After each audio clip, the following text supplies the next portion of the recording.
Okay, let's get started. Our next speaker is Tony Murray from the Big Bend Coastal Conservancy, and the title of his talk is It's Ancient and Alive. Tony.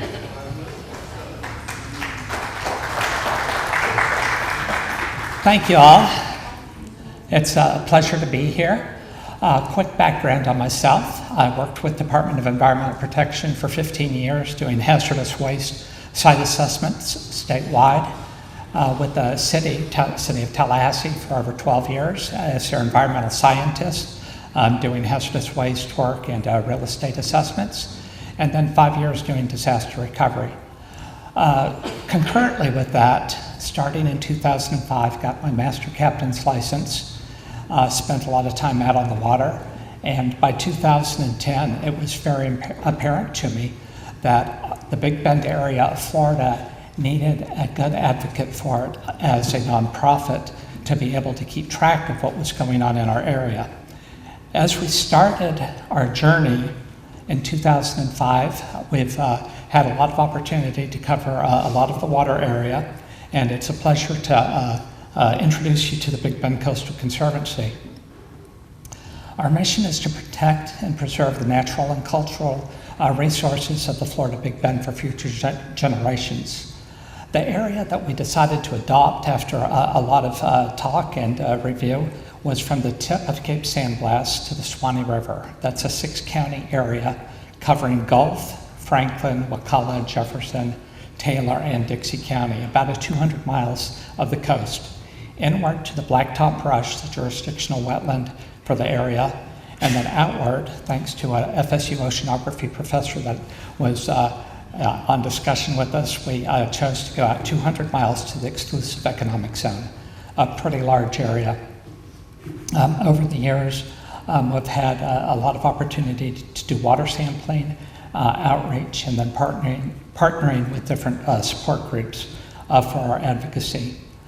The significance of this is that we are supporting one of the most ecologically intact coastal regions in the southern U.S. And in reviewing this area for so many years and running the rivers and putting in at St. Mark's, running the St. Mark's River, getting to the confluent with the Wakulla River, going by the fort, San Marcos to Appalachia, running 64 markers out into the Gulf, going into the Big Bend Seagrass Preserve. In one trip, you can see a phenomenal amount of ecological diversity and historical and cultural diversity. It's so amazing that as we looked at it and decided to see what we could do for future generations, we looked ahead and started identifying a huge number of the resources in our area. I need you to think out of the box for a while. We're not going to get into the granular parts of each one of these sites, but I want to present to you the sites and the resources that we have in the Big Bend, and then show you some linkages. And I want to do this from kind of a big perspective. What I want to talk about is World Heritage Sites. These are the big ones. These are the iconic ones that we think about: the Yellowstones, the Grand Canyons, the Mesa Verde, Olympic National, Yosemite, Great Smoky Mountains, Redwood National State Parks, and the Everglades.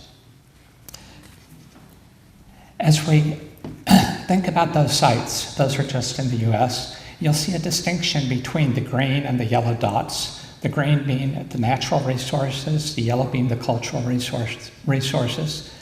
And on occasion, you'll see a few red dots up there. Those are sites that are currently within the World Heritage Site designation, but they're designated as threatened for a variety of reasons. And as we start looking a little bit closer at the map, which we'll do on the next slide, you'll see one that's near to us. A little bit of background information on the World Heritage Sites and the Overview Committee, and that is that UNESCO, which you've probably heard of, is the United Nations Educational, Scientific, and Cultural Organization. That's a worldwide organization that oversees important sites throughout the world. You can see a high density of the sites in Europe and elsewhere, and a fairly small density over in the United States. Overall, there are over 1,200 worldwide UNESCO sites. In the United States, 26.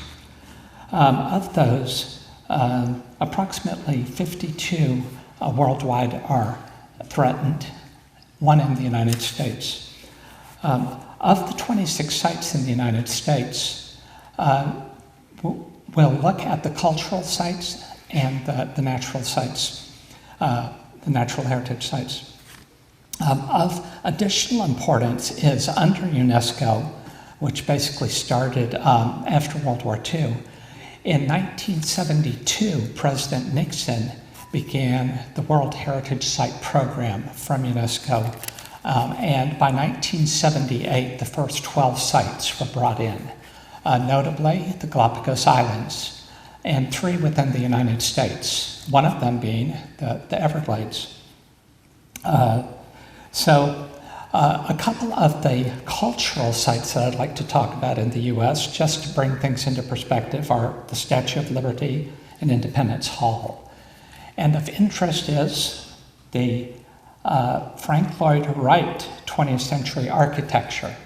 And what's interesting about that site is it represents numerous separate sites that are not continuous. When you look at Redwood National Park, it is 3 state parks that are not continuous. So I'm offering that as an introduction as we start getting down into our Big Bend area to introduce you to United States sites. The first thing you'll notice is a red dot over the Everglades. It is threatened.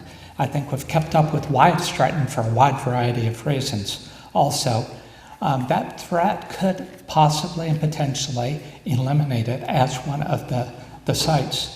And then look at the vast expanse that we have between the next nearest site, the Great Smoky Mountains, and then Kentucky's Mammoth Cave. On the eastern portion, you'll see a large number of cultural sites. On the western portion, the natural sites. What I'd like to introduce to you is the criteria that is used for a UNESCO site. Now, 196 nations internationally are involved in this, and it's an extremely big accomplishment, which makes a very big environmental statement. For future generations, I believe that we have a potential, an opportunity, and an actual need to move into a realm like this because we have such a wide array of resources in our area. So, the criterion for the natural heritage sites, there are 5 of them, there are 5 for each. I listed 4 of them which directly pertain to our area. And when I say our area, I'm going to introduce those sites to you. Okay, they contain superlative natural phenomena or areas of exceptional natural beauty and aesthetic importance. They are outstanding examples of Earth's history. Outstanding examples representing ongoing ecological and biological processes in the evolution. And they contain the most important and significant natural areas for in situ conservation of biological diversity.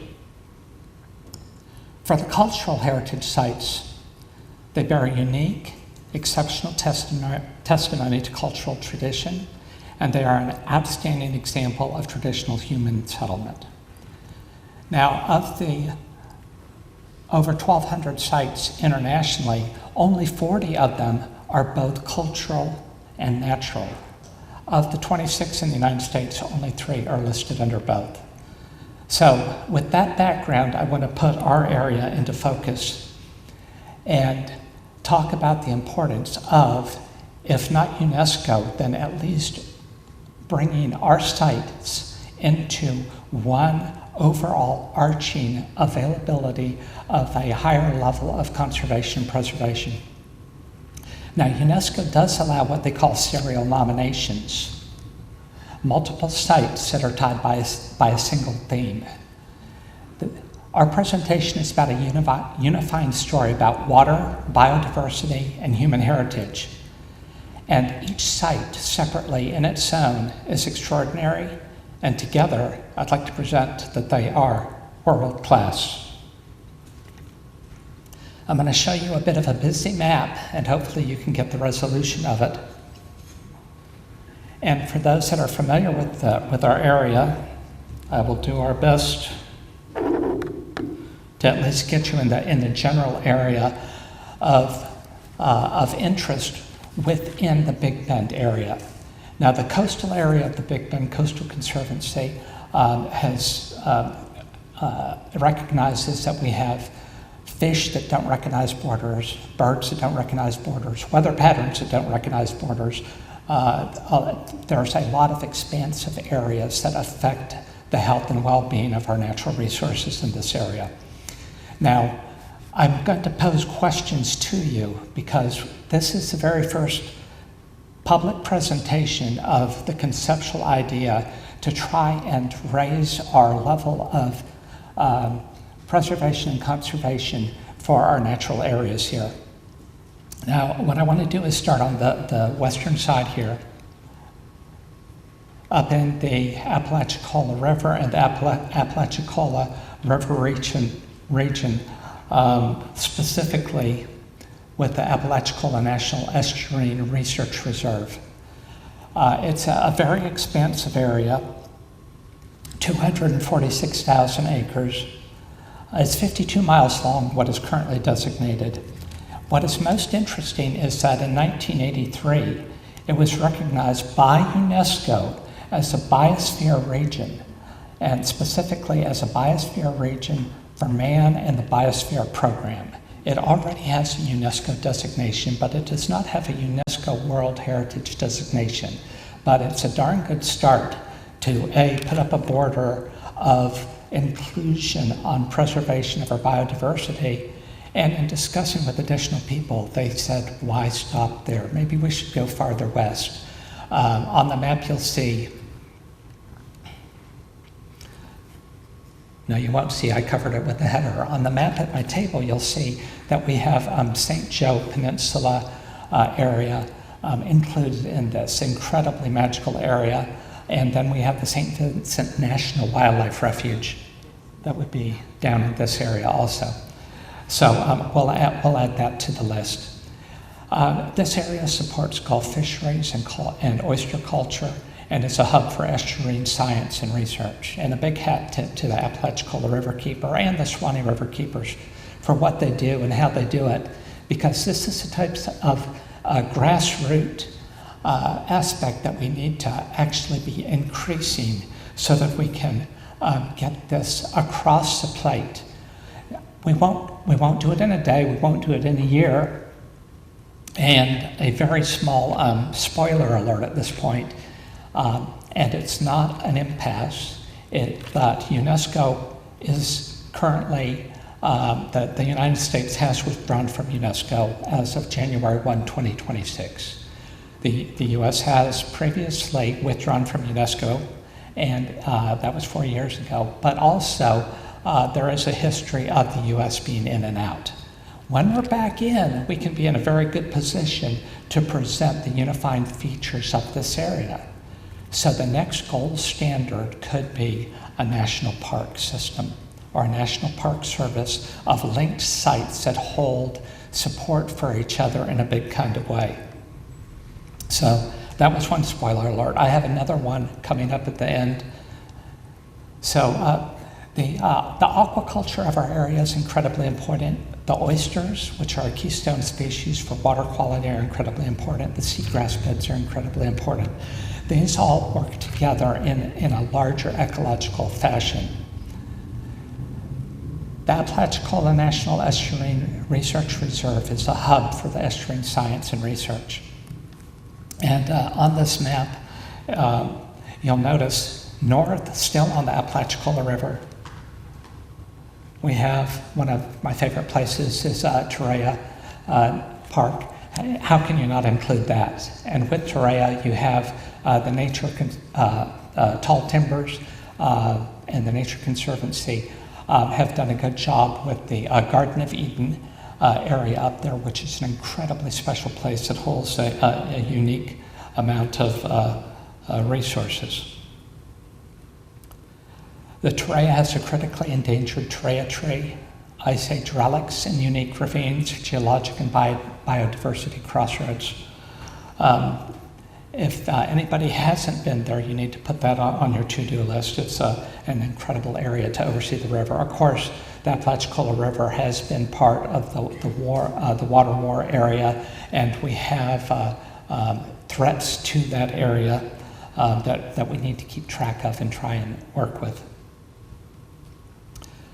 One of the most incredible parts that I think can arguably support this concept is Wakulla Springs. Wakulla Springs has so much to offer for being a real poster child for this area. It was designated recently in 2024 as an International Geological Heritage Site by the International Union of Geological Scientists. Okay, not UNESCO-based, but we're going in the right direction, and a big hat tip to the Friends of Wakulla Springs for a wide variety of reasons, with my wife being on the board there too. But I appreciate all that's done and how it's done, but that is such an incredible place. And when you tie into it the Woodfill Karst Plains Project, WKPP, and the divers that have currently mapped out 44.8 miles of the United States' largest underwater cave system. It's an incredible resource. Throw in a mastodon or two found down in the cave in 1850.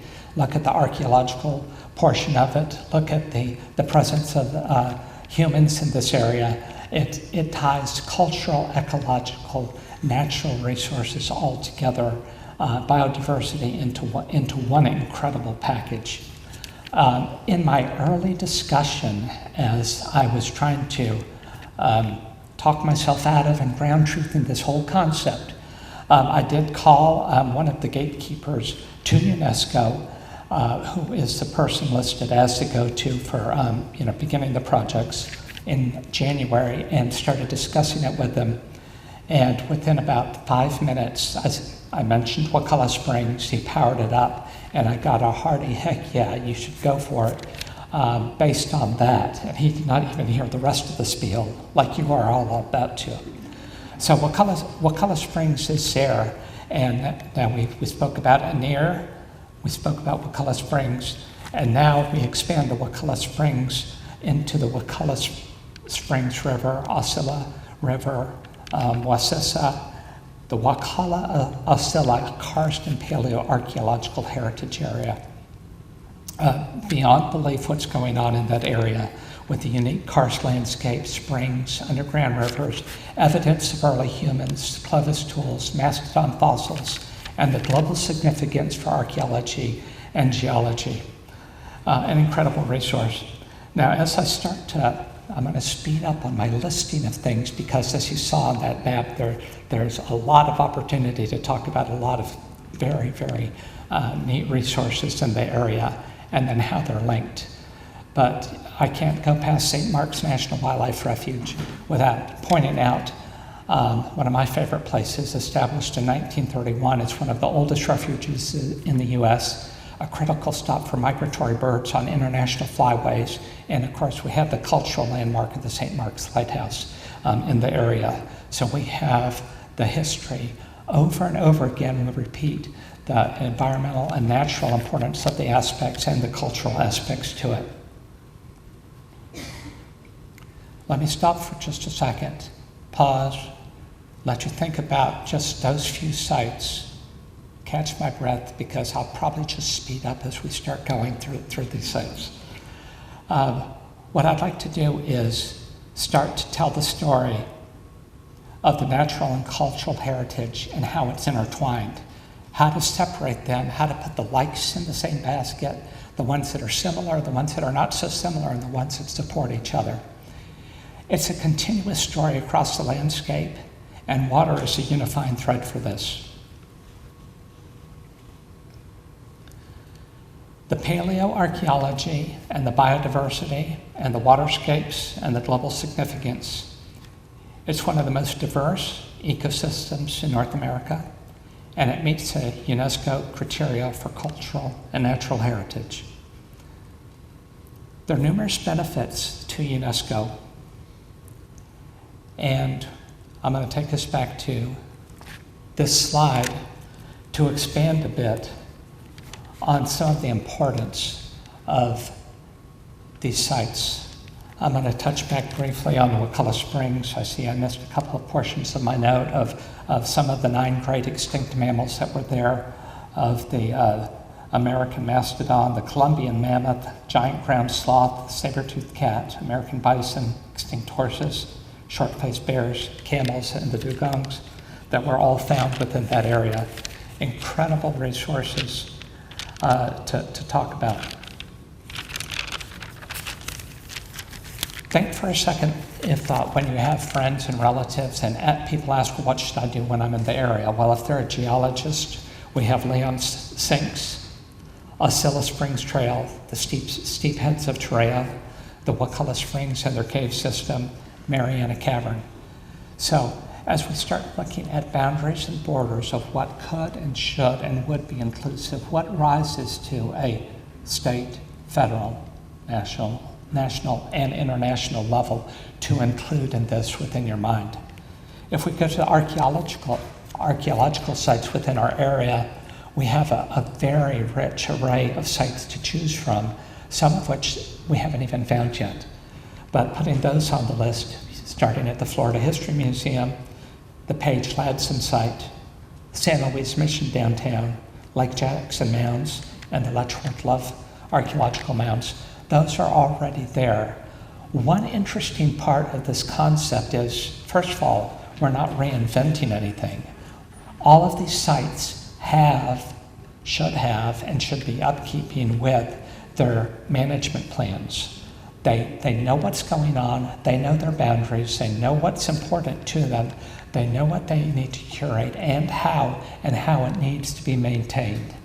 Now, to put it also into an economical focus, just in one of the reports that I'm going to mention, Wakulla Springs was noted as having an economic benefit to the area of $20 million per year on the ecotourism. So when we get into talking about UNESCO and the benefits under an international window, we have that aspect importantly to consider. As we start looking at historical sites, not just pieces of ground that might hold some incredible stories to it, but places where people can actually go.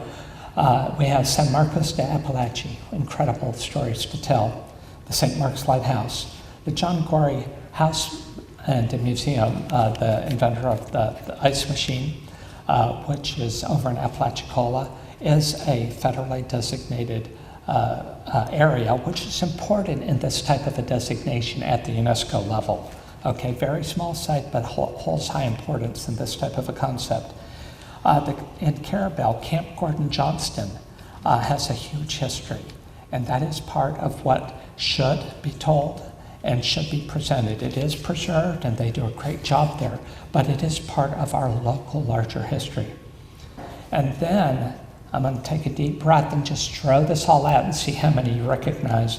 We have no shortage of state parks in this area. We can start with T.H. Stone's State Park, Torreya, Tate's Hell, 200,000 acres, Lake Talquin, Maclay Gardens, St. George, Ballpoint State Park, San Marcos de Apalache, Econfina, the St. Mark's National Wildlife Refuge, St. Vincent, and then, of course, the Apalachicola National Forest. Apalachicola National Forest, 630,000 acres, Tate's Hell, 200,000, St. Mark's National, 83,000, the Big Bend Seagrass Preserve, forgot about the coast. This area through here is part of the Big Bend Seagrass Preserve. It is the largest aquatic preserve in Florida and the second largest continuous seagrass meadow in the Eastern Gulf. I'm going to stop, let you think about that, put a box around it, and think about your top 5 or 10 or 15 most important sites that help to tell our story. I'd like to build a geological story, an archaeological story, a historical site story, one also inclusive of all the state parks. But wait, there's more. These don't stand by themselves. Of course, we have all the roads connecting them, but there are continuous connection points. As I mentioned, the fish and the birds don't know boundaries. A big hat tip to Greenways and Trails and what they've done. And their mapping system online is really incredible. And they've mapped out a whole lot of different aspects of trails, rails to trails, and bike paths that are out there. Numerous bike trails that are within this area. The Florida Trail goes through here and is a connector between all of these. Now, most interesting, and there's a new sign, and so glad to see it, was Wakulla Springs is part of the wildlife corridor that is being implemented. Right when you get into the park, the sign is there, and that's huge to be able to make this huge connection, and to Tall Timbers and to the Nature Conservancy and everybody that is contributing to that corridor. That's huge for the natural area. And then at any given time, you have special areas of interest that will have birding signs there or point of interest. These are already connected. They are already part of the story, and they are very, very important to our culture and to our area. So what I would like to do is, I think I threw a lot out there, and I would like to make the point that we've got an opportunity to start this conversation, to start a coalition, to start a discussion. And there will be naysayers, and there will be bumps in the road. There will be issues. Will they be insurmountable? Well, maybe, maybe not. We need to at least try and push this forward. The benefits of a UNESCO World Heritage Site, there is an economical basis to it with the tourism boost. The international recognition is already here. I had the pleasure of running the boats as a tour guide at Wakulla Springs. At FSU, the FSU International Student Group was one of my groups that came on board. I had a full boat, about 38 FSU students. They represented 22 countries at that point. I got a great picture and great memories. We already have that international recognition. When you go down to the St. Mark's Lighthouse, you will see that we have an international presence here also. Global research, a huge amount of global research takes place. National Geographic has been at Wakulla Springs. Colonel Bob Ballard of Titanic fame has been there. The remote AI-driven submersible, the Sunfish, was exercised there. We already have that here. What we need to do is identify it in such a manner that we can put out a uniform area of conservation and preservation, so that in, fill in the blank, 50 years, we have a better area, we have a preserved area, we have a continuous area. What can we do? Well, I think I started it. I'd like to hear your thoughts. The policymakers need to support feasibility studies and advocacy. The local government needs to align planning and engagement. Scientists need to provide global research justifications. Communities need to share cultural knowledge and values. So, in closing, individually, these sites are extraordinary. Together, these sites are world-class, and North Florida has a place on the World Heritage Map.